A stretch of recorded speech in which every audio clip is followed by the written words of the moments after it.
Hi, ako si Ed, isang medic at coin and banknote collector since 2018.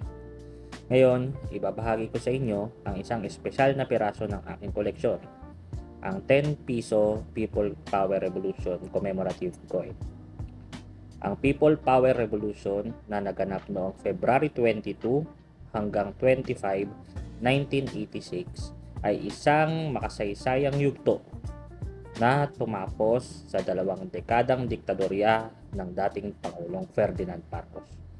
Nagsimula ang pag-aaklas sa pagtiwalag nina Juan Ponce Enrile na dating Minister of National Defense at Fidel V. Ramos na dating AFP Vice Chief of Staff na sinundan ng makapangyarihang panawagan ni Jaime Cardinal Sin sa Radyo Veritas upang himukin ang publiko na magpunta sa EDSA.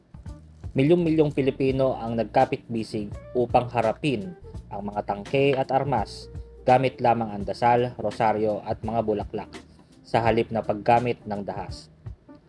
Sa pagtatapos ng revolusyon noong February 25, nanumpa si Corazon Aquino bilang bagong pangulo sa Club Pilipino sa San Juan na pinangunahan ni Associate Justice Claudio T. Hanqui, habang ang pamilya Marcos naman ay nilisan ang Malacanang at lumikas patungong Hawaii.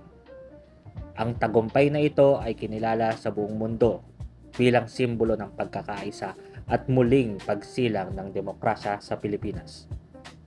Bilang pagpupugay sa makasaysayang tagumpay ng bansa, naglabas ang Bangko Sentral ng Pilipinas ng isang espesyal na barya na sumasagisag sa People Power Revolution. Ang baryang ito ay gawa sa nickel, may bigat na 22 grams at may lapad na 36 mm.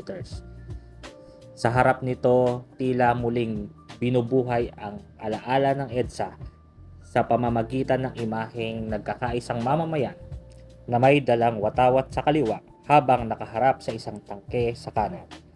Mababasa rin dito ang mga katagang People Power Revolution, Philippines at petsa ng makasaysayang kaganapan. Samantala, itinatampok naman sa likurang bahagi ang Coat of Arms ng Pilipinas, ang titulong Republika ng Pilipinas at ang taong 1988 kung kailan ito opisyal na inilabas sa sirkulasyon. Kung pagbabasihan natin ang impormasyon mula sa numista, ang halaga ng baryang ito kung ito ay nasa uncirculated condition ay humigit kumulang 180 pesos. Depende sa kondisyon, demand, at dami ng umiiral na kopya. Habang tumatagal, may posibilidad pang tumaas ang halaga nito lalo na kung maayos ang pagkakapreserba. Para sa akin, ang baryang ito ay hindi lamang isang koleksyon.